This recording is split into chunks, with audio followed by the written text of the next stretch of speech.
In my last video, I shared how that I was not head over heels in love with my husband, and the fact that I was not completely attracted to him. And I said that because, okay, I had my convictions about him.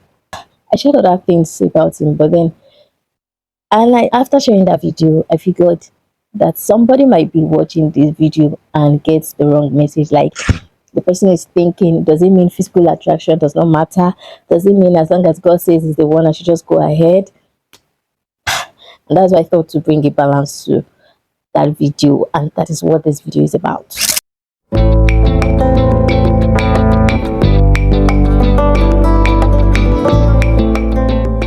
Hi guys, you're welcome to my channel. If this is the first time coming across my video, you're welcome. My name is Oluwabumi Grace today, and on this space we talk faith, purpose, relationships, lifestyle, every awesome content that gets to inspire you and ensure that you live God's ultimate purpose for your life. So if that sounds like someone you want to belong in, please subscribe to join the family, like this video so that more people can see it, and comment where you're watching from and I'll be reading. Okay, let's get into the real gist of today. So in my last video, I'm probably gonna link it somewhere around here. I shared how that, okay, I knew it was one. I shared certain things that made me conclude and decide to spend the rest of my life, last to say I do, to my husband. And in that video I had shared how that I was not like on 100% madly in love with my husband. Like I'm saying, oh my god, this man has completely captured my heart. Like many people say when they are madly in love, or like they have the butterflies, the fireworks. Like I can't breathe without this person. Maybe you're like Beirut.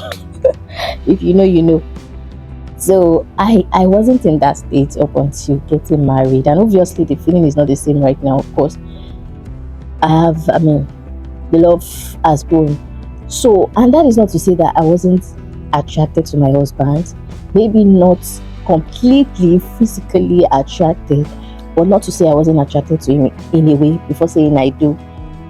I liked him, I liked his personality, I admired him, I liked everything a lot of things that he represented. I shared that in the video as well. But to say like I was emotionally on like 100%, that wasn't the case for me. And hey, that is not to say you have to have the same feeling or that has to be your own experience as well. No. I'm just saying that sometimes, in fact, maybe this is where you need to even distinguish between love, attraction, infatuation, and all of that.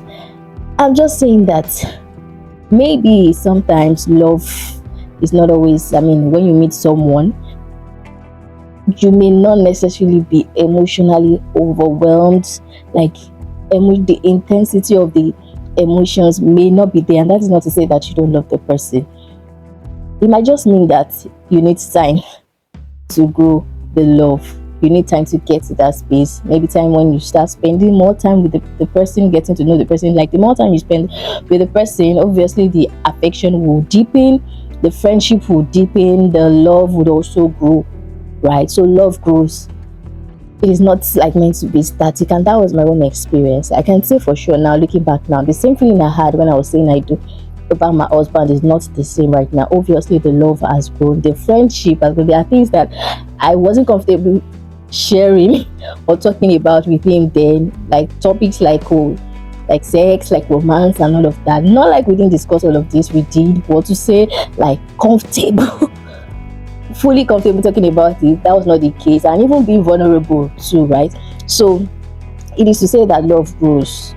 Like when you give, sometimes you need to give love a chance to grow, and that is what I mean. So I'm not saying that you should marry somebody that you're not physically attracted to, please. That is not what that video was all about. So I just shared my own experience and talking in terms of like feelings and emotions, right? Sometimes love grows. It takes time for the affection to deepen, for the mushy butterflies and everything to grow. Yeah. And that brings me to the next thing that I want to say, which is in marriage, one of the things that I've learned, especially when you have to make the decision of who you want to spend the rest of your life with, there are things that you grow into and there are things that you should not force. And that is me saying, okay, there are negotiables and non-negotiables. At some point, especially when you want to make a decision of who you want to spend the rest of your life with, you need to actually sit down and count your cost. Like, this person, can I live? Is there something about them that you're not comfortable with and you feel like, okay, maybe I can cope with it, or can I live with this for the rest of my life? I guess what I'm saying is, know what you can live with. Know what if I get into this? What if we get married? Is this something I'm going to eventually resent, or is this something that I really do not mind, right? Some people like short men, they don't really mind. Why some people even like tall men. So just, you can like what I hate and I hate what you like. But then, just before you make that decision, make sure that you can live with it for the rest of your life. And it's not to say that my husband was or is a perfect person, but of course there are things that I saw in him, that little things that I saw in him, I'm like, this can be worked on, right? And he took on, like, he started paying attention, started to, okay, are there tutorials that I need to watch and all of that. But of course, if it was something that we could not change or we could not work on, I wouldn't say, oh, because God said so, then let me just go in blindly, which is what takes me to the next thing I'm about to say, that because God says so does not mean you should not use wisdom. Like, faith does not cancel wisdom, and prayer does not mean you should not be discerning. Does not mean, oh, you should not be able to use your head, your brain, or apply wisdom where necessary, right? Like, in case of, okay, can I deal with this person?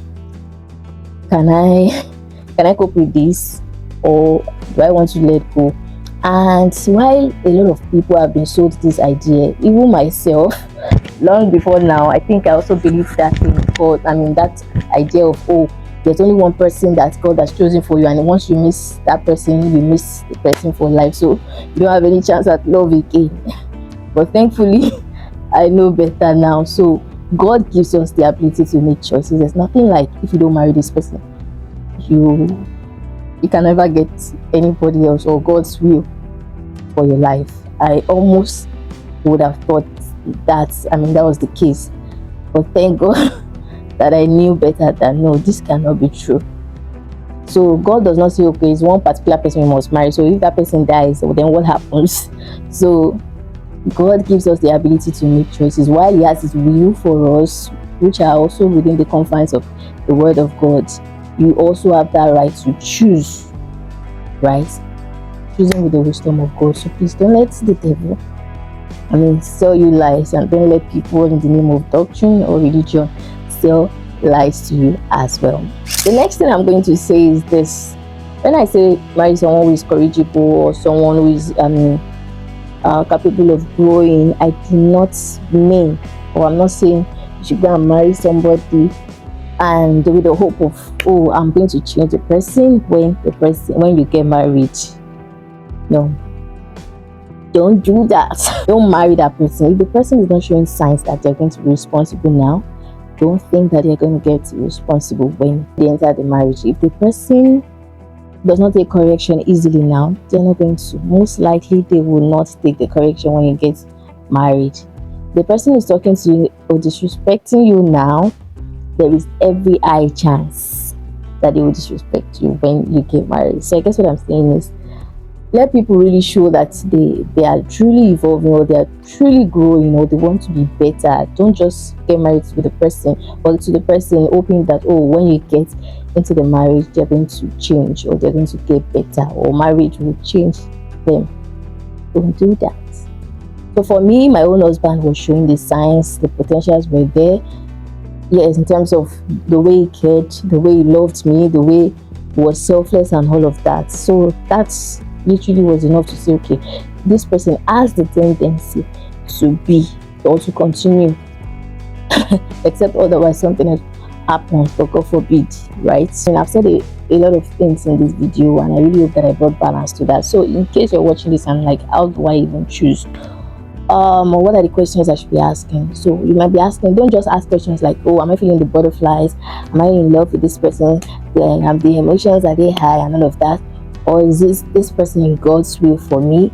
Yes, much more beyond that as well. You want to ask your honest questions like, do I respect this person? Do I enjoy being around them?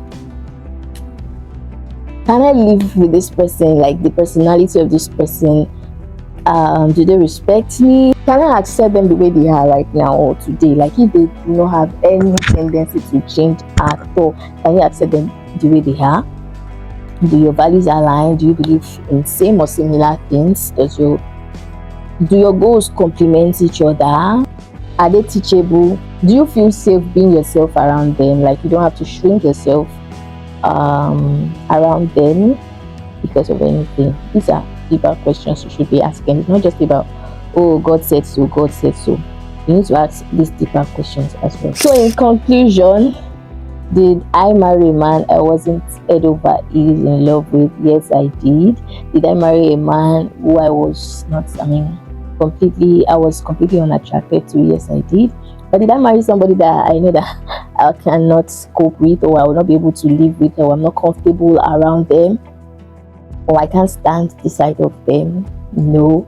I didn't marry someone whose values don't align with mine, and I did not marry him just because God said so. No.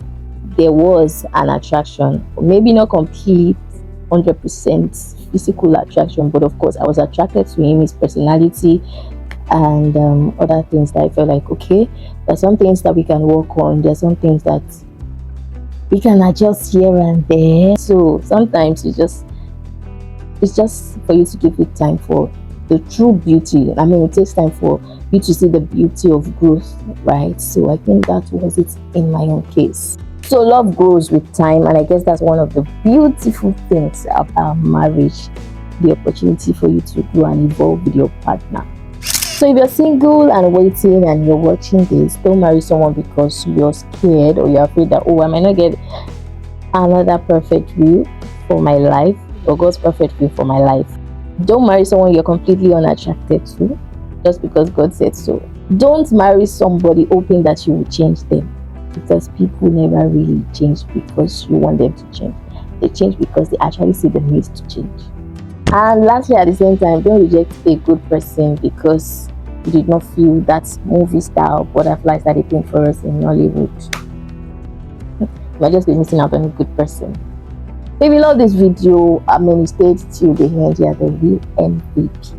So like this video and comment what are your negotiables and non-negotiables. What are the things that you can deal with in a partner, and what are the things that you absolutely cannot stand? I will be reading in the comments. And like this video, subscribe if you haven't subscribed. I'm literally filming this at night. So subscribe and share the link with any single person who is about to make that decision to spend the rest of your life with someone. And I really pray and hope that you find that person that God desires for you, and the one that will treat you just the way that you want, even more than you deserve. Okay, just hang in there. I love you. See you in the next one. Bye.